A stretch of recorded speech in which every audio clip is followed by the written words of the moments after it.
Early one morning, Takei is running to the school gymnasium, but aside from his enthusiasm to practice, there's someone there that he wants to see. And the second he arrives and opens the gym door, he is mesmerized by Chinatsu's beauty, but he also gets hit in the face with a basketball. Once Chinatsu realizes what she has done, she rushes over to him and begins apologizing because she didn't see him enter.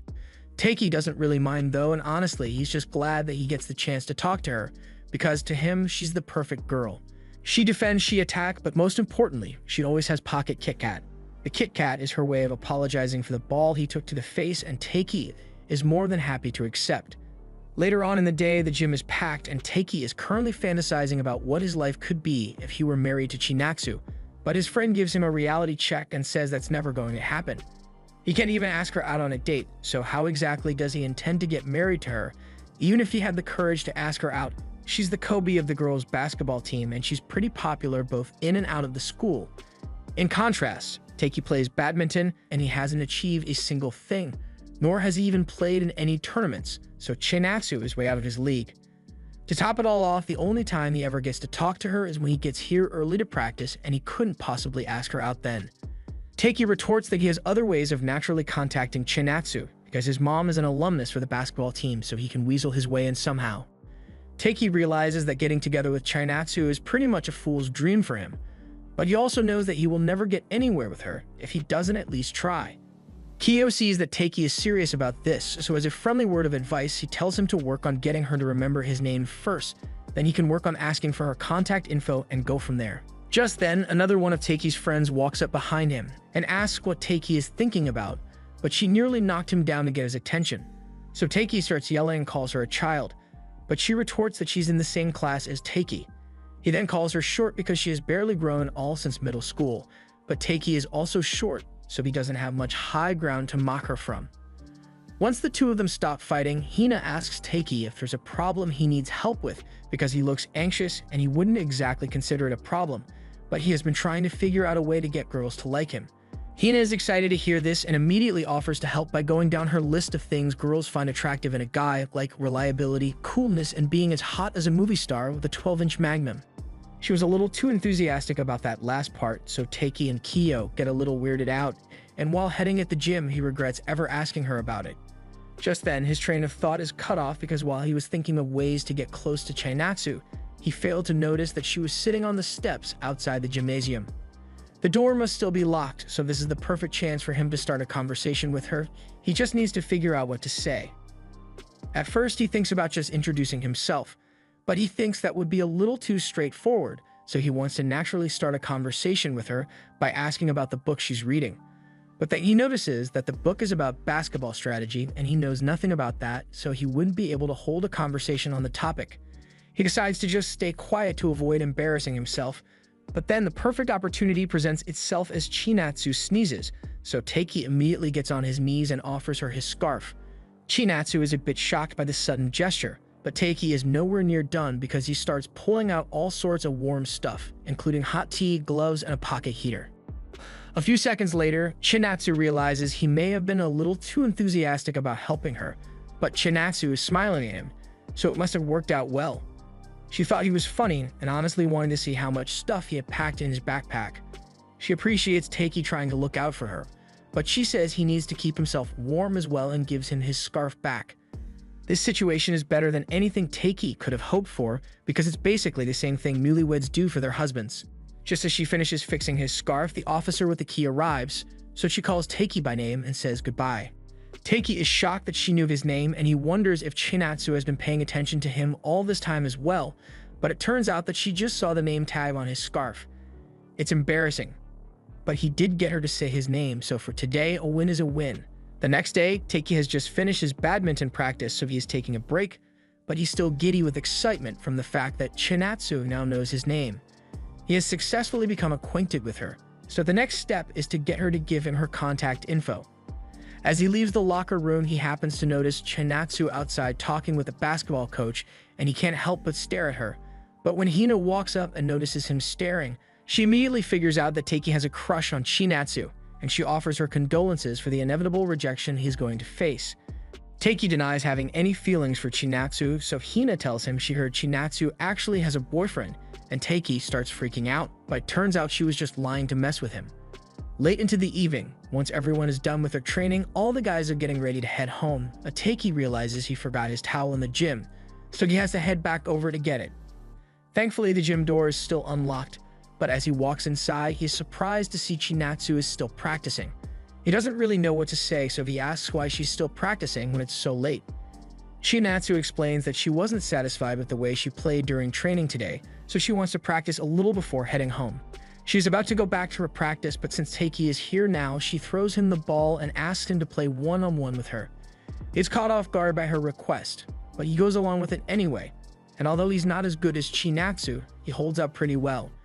She compliments him on his stamina, so he tells her that his mom used to be on the basketball team, so she would play with him sometimes.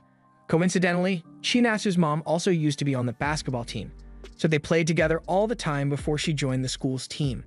She asks if Taiki has ever thought about playing basketball as well, and he has. He was a little too intense for his teammates, but didn't work out. Besides, he enjoys badminton a lot more because he stands alone on his side, so he is solely responsible for his victory or loss, and he loves the rush he feels because of it. Chinatsu thinks that must be why Taiki works so hard, but he actually has a different reason. A year and a half ago, when Chinatsu graduated from junior high, Taiki happened to be in school over the break, so he wanted to pack up a few things he left behind. But as he opened the door, even though there was no practice scheduled for that day, he saw Chinatsu hard at work, training with tears in her eyes. Taiki later heard about how Chinatsu missed her shot to qualify for nationals by a hair, and he couldn't imagine how disappointed Chinatsu must have felt after all the hard work she put in. But seeing her work so hard made him want to work hard as well. Hearing that from Taiki struck a chord with Chinatsu, but before she can say anything, the facility officer comes in and tells them that they need to start heading home because he needs to lock up. Chinatsu and Taiki start putting away all the balls, but as Chinatsu is pushing the ball cart, one falls out and both of them try to catch it, leading to some unintentional hand touching. The next morning, Taiki is eager to get to school and see Chinatsu again, so he rushes downstairs and greets his mom, who tells him she packed a lunchbox for him. As he picks it up, he notices a magazine with Chinatsu on it, and his mom is surprised he recognizes her, so she asks if they are friends. Back in the day, Taiki's mom and Chinatsu's mom used to be on the same basketball team, and they were practically inseparable. While she says this, Taiki is busy thinking about how he could totally use this to get close to Chinatsu. Unfortunately, his mother drops a bombshell and tells him that Chinatsu is moving overseas soon, and Taiki does not take the news well. They are apparently set to move in mid-March, and now that he thinks about it, that was probably what Chinatsu was talking to her coach about the last time he saw her. You can't let things end like this, so he sprints out the door and starts running to school so he can talk to Chinatsu. There's no way she could be happy moving away after all the hard work she has put into her basketball career here, so he has something he wants to tell her. Chinatsu is in the gym as usual, so once Taiki gets there, he is out of breath, and she asks if something's wrong. Taiki needs a moment to catch his breath, but once he does, he tells Chinatsu that he wants her to make it to the nationals this year. He learned from her that working hard towards your goals and continuing to work hard even when you lose is what's really important, so he doesn't want to see her give up on her dreams. Chinatsu cuts him off there to make a small correction because she isn't actually traveling abroad. Taiki is beyond confused, so she explains that her family will indeed be traveling, but she isn't going with them and will be staying with an acquaintance instead. The silence is deafening at this point, and it may be good news for Taiki that she won't be traveling after all. But he's incredibly embarrassed after his unnecessary outburst, so he turns around to leave.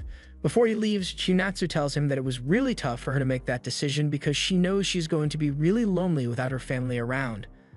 But thanks to the chat she had with him yesterday, she remembered the pain she felt after failing the qualifiers last time, and that made her realize that she wants to try again so she can make it to nationals. She never would have been able to make the decision without the insight he gave her, so she sincerely wants to thank Taiki. He doesn't feel like he did anything special, but it was really special to Chinatsu, so she invites him to play basketball with her sometime, and he agrees, but only if she plays badminton with him as well. Today was another victory for Taiki, but for days to come, every waking moment of his will be haunted by all the cringe things he said. He's glad today is Sunday because for once he really doesn't want to see Chinatsu. However, as he goes downstairs, he is shocked to see her standing in his kitchen. Yeah, remember that acquaintance Chinatsu said she would be living with while her family is gone. It turns out it was Takei's mom, so she's going to be living with him starting next spring.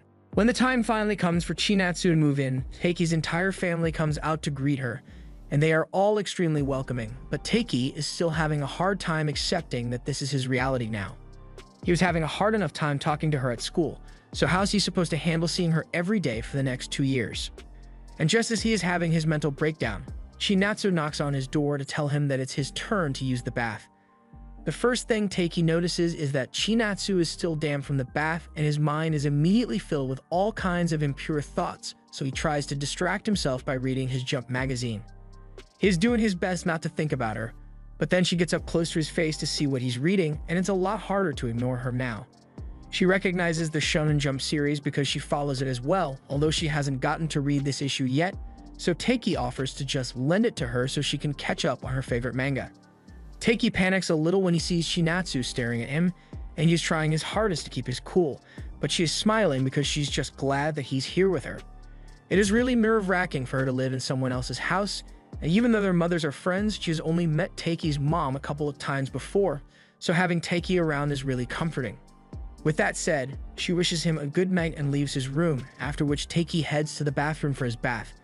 He feels guilty for thinking unholy thoughts when Chinatsu is looking to him for comfort, and she didn't seem all that bothered by the idea of living under the same roof with a guy, so he is going to do his best to act normal around her as well. But that's easier said than done, because when he realizes he is going to be using the same bath water as Chinatsu, he loses his cool, and if things keep going like this, he won't make it halfway through November.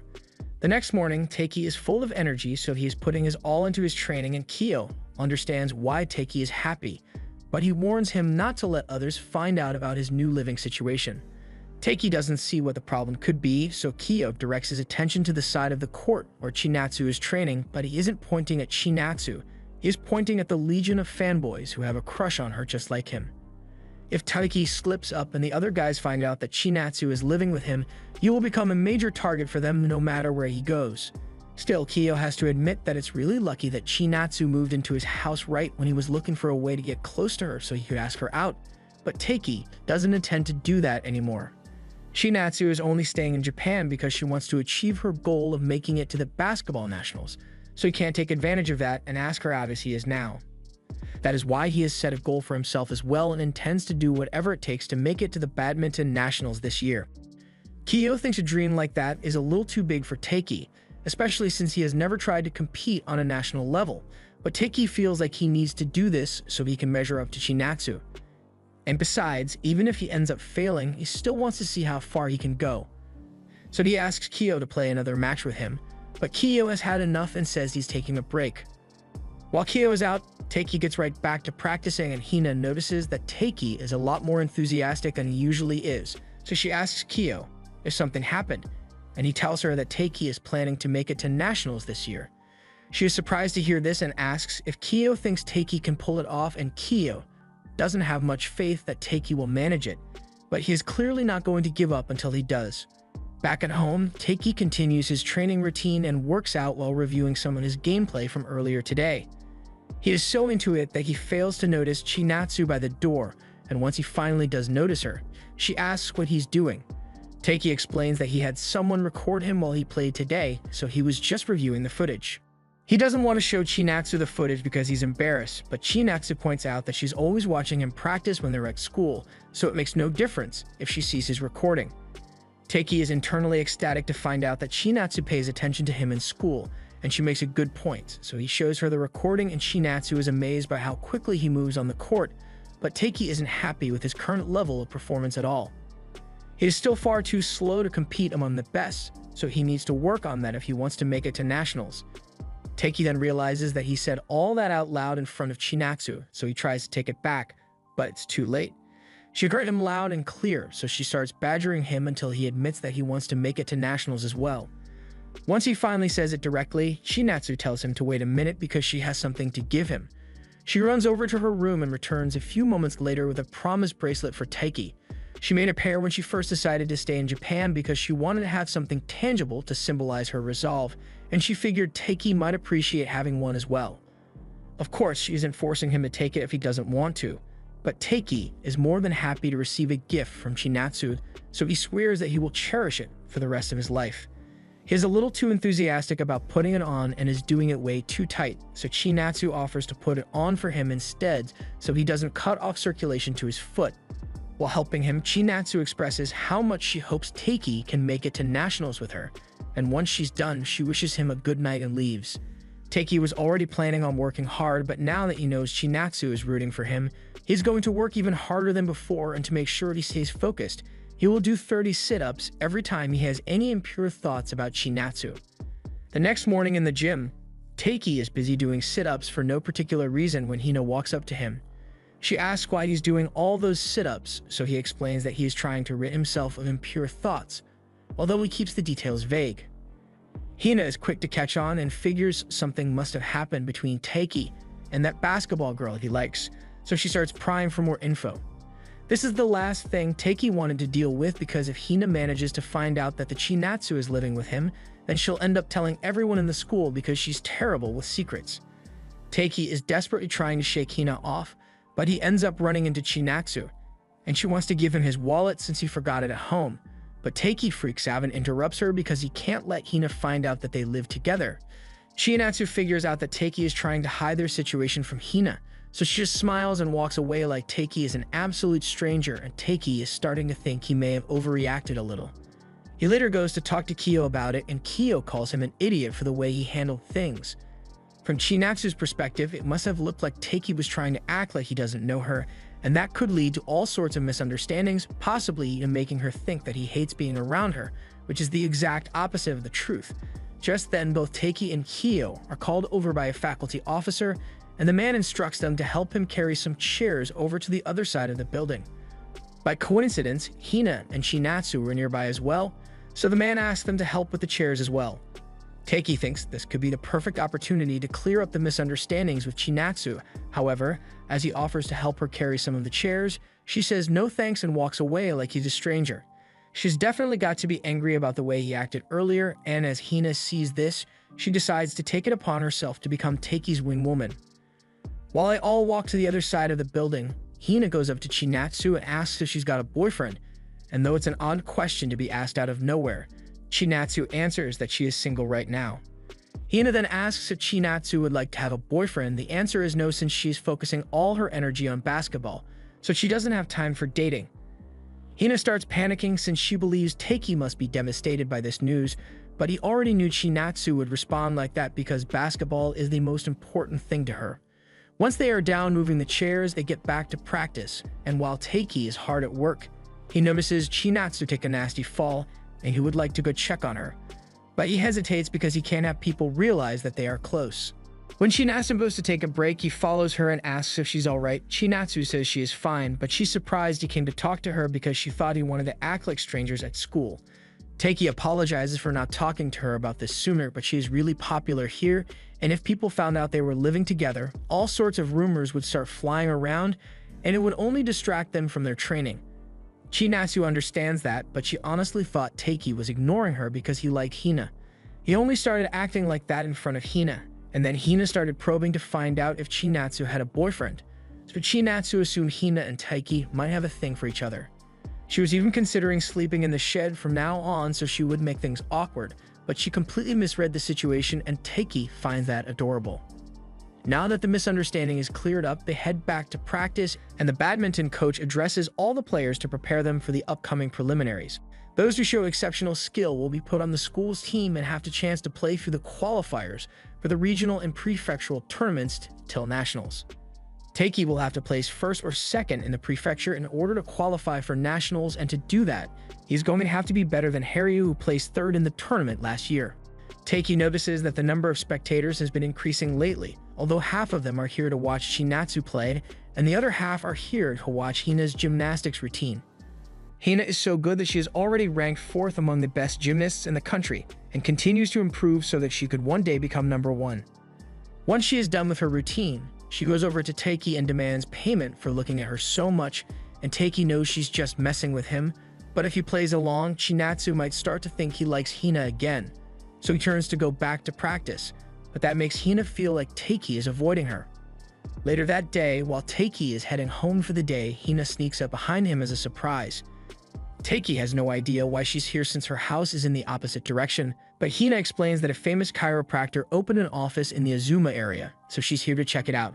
Taiki thinks that's cool, but then he realizes that he lives in the Azuma area, so if he's not careful, Hina might see Chinatsu walking into his house and his secret will get out. To stop that from happening, he intends to get Hina in and out of the chiropractor's office before Chinatsu gets home, but that's difficult to do because Hina keeps stopping along the way to look at cute things. When she gets distracted by a takoyaki stand, Taiki offers to just buy some for her so they can get moving again. But even though Hina really wants some, she turns it down because she can't afford to gain weight.